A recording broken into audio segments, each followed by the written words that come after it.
Yeah, Barbara is, look at her, all over the place. Girl, I see you.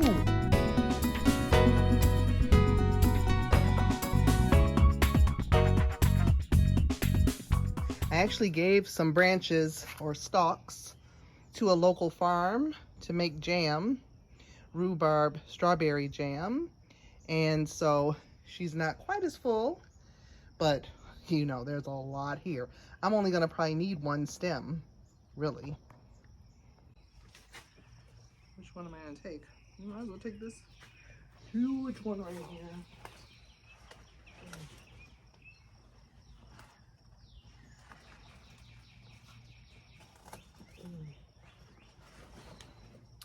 These are some of the smaller ones that have a little more red on the bottom.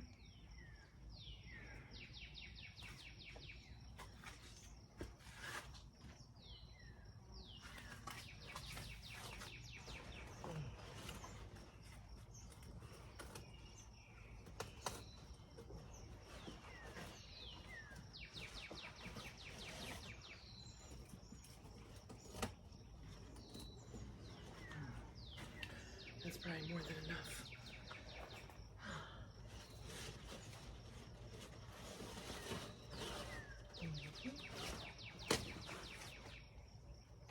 One of the bigger stems.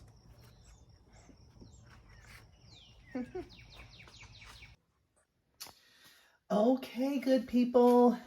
Today is the day that Barbara gets to shine. Superstar Barbara. Here we go! Collected some rhubarb. This is probably just two sticks, I think, 2 stalks. Some organic strawberries.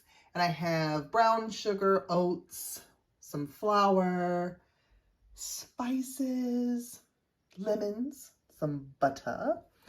And what I want to make is a strawberry rhubarb bar, because I'm going to something today. Today, my neighbor is having a memorial for his wife who died not too long ago. And so I wanted to not come empty-handed.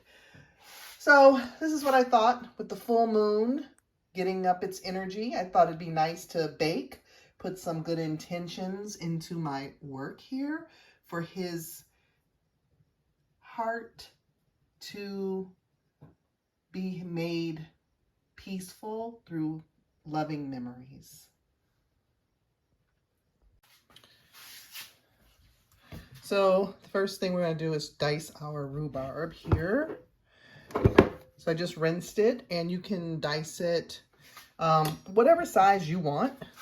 I'm going to dice these kind of, it depends on the size of the stalk. Like this stalk, I will cut in half, so that they all are about this size. So we're going to dice up our rhubarb here.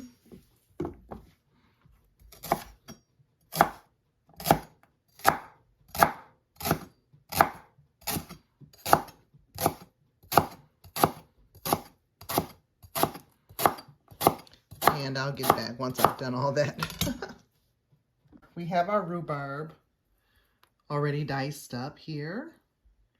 And now I'm going to chop my strawberries to make the filling. Rhubarb has about the texture of celery. It's very sour. And it's actually a vegetable, but it got reclassified as a fruit. Magic, right?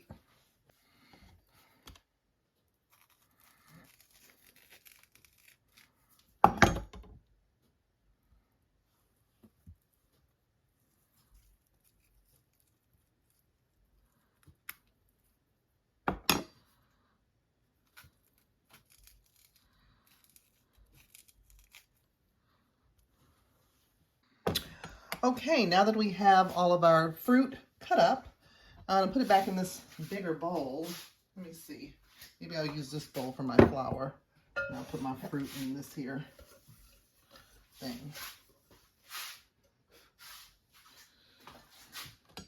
Let's switch it to here because I need a little more room.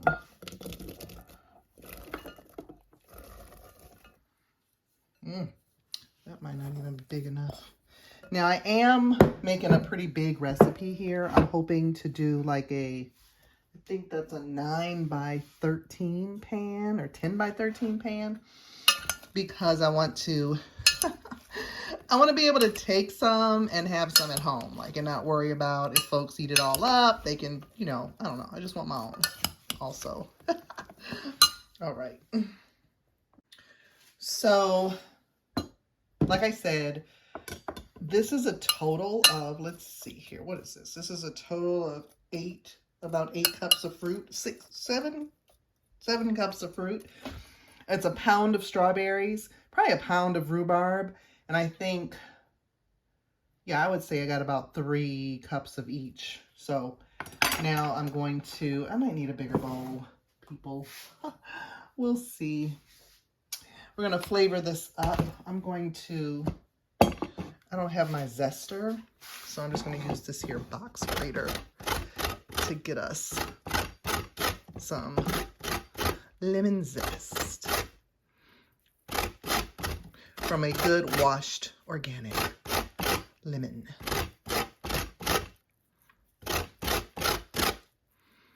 Yeah, I should have done that. Oh, no, that's fine. I can get that off of there too.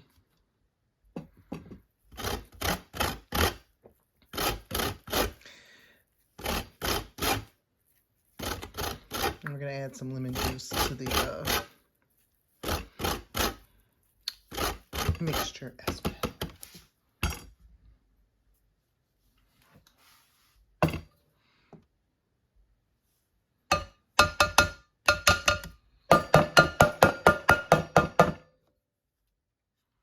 Oh, it all fell on the inside here. Okay. Because we not wasting nothing, right?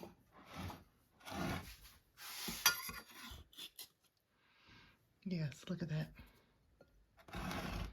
Nice amount of lemon zest. And I thought, and I've seen recipes that use vanilla, which is fine. I'm going to use some ginger. I don't know, I think that'll be good. And I'm going to put the cinnamon and nutmeg in the crumble. Let's do that. And I'm going to add some vanilla to this. I don't know. You know, I'm not good at measuring. Let's see, not a whole tablespoon for sure. This is going to be about, it looks like a teaspoon. I don't want to overpower it, you know. And we're going to add sugar and some cornstarch or flour. Okay, so I added a full cup of raw sugar, organic sugar. And then I'm going to add 3 tablespoons of cornstarch to this so that it doesn't get so soupy, gloopy, boopy, poopy. Whatever I'm saying, right? Okay, so that's coming together into a beautiful filling. I'm just going to mix it up here so that everything is nicely coated.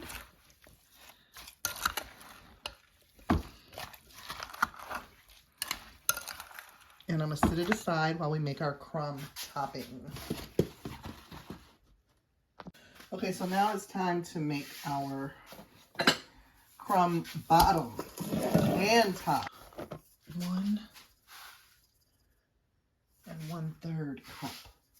So, you know, I'm just going to eyeball that 1/3. That's about a half. That's fine.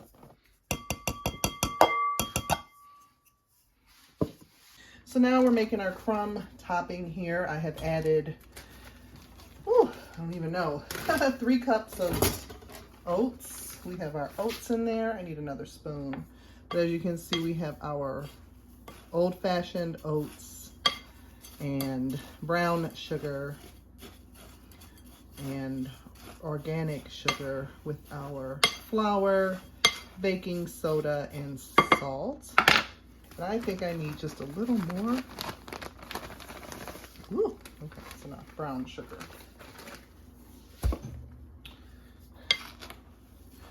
We're going to mix this up really good, and we're going to add melted butter. to make this into our crumb bottom and top. And I hope I have enough. And now I have a stick of melted butter. I popped it in the oven that has been preheating. Ooh. I'm just gonna carefully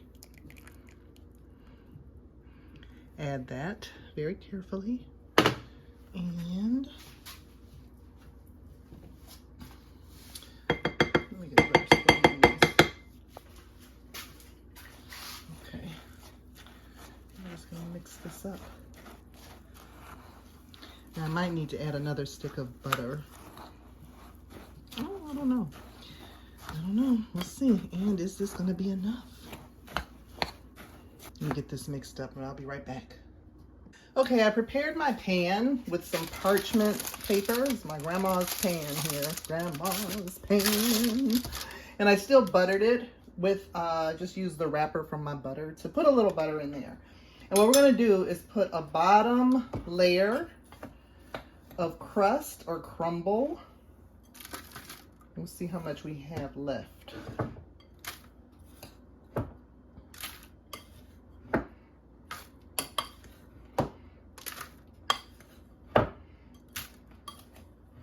Because I'm not making any more. I said I might have to make some more. I'm not making more. You know, we're going to press that in there really good. I probably should have made another. I don't really have time to make another batch of crumble.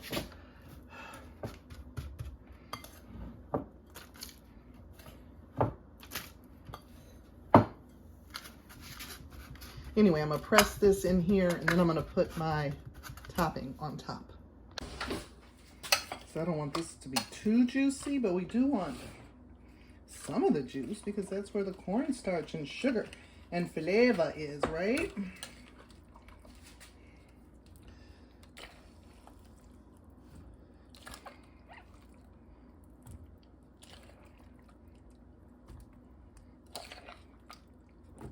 Okay, I'm making a decision here because this is all the liquid I have left. And I just don't feel like that is gonna make that much of a difference. Now, I hope I didn't, because I know the fruit is gonna release some liquid too, but let's hope we have enough cornstarch. Now, I'm gonna put the rest of the crumb mixture, like they say, over top. Okay, she's ready to go in the oven at 350. I'm gonna time it for about 25 minutes while I go take my shower and get dressed real quick. I don't know how this is gonna work out. Remember, we wanted bars. This needed time to cool. We'll see. Well, they're looking good. They came out of the oven. Look at that. Now I gotta see if I can cut them. Oh no, they're still pretty hot. They might just break apart. Okay, so this is what I ended up doing to accommodate my tray here because they're still warm. And I'm just gonna garnish with some, I have some pineapple mint here that I'm gonna put on the tray. I think that's gonna look nice. Okay, I think that's perfectly fine for showing up not empty-handed. We still need a spatula. Some of them are big. I should have cut them smaller, but that's okay. I'm not gonna worry about it now. If it ain't enough, folks gonna have to share. Okay, I'm headed down here to this outing with my bars, me and my strawberry rhubarb bars. I hope they go over well. I just didn't want to show up empty-handed, you know? So we'll see. I mean, I get a chance to document it, so I'll let you know. Well, there you go. They're all gone.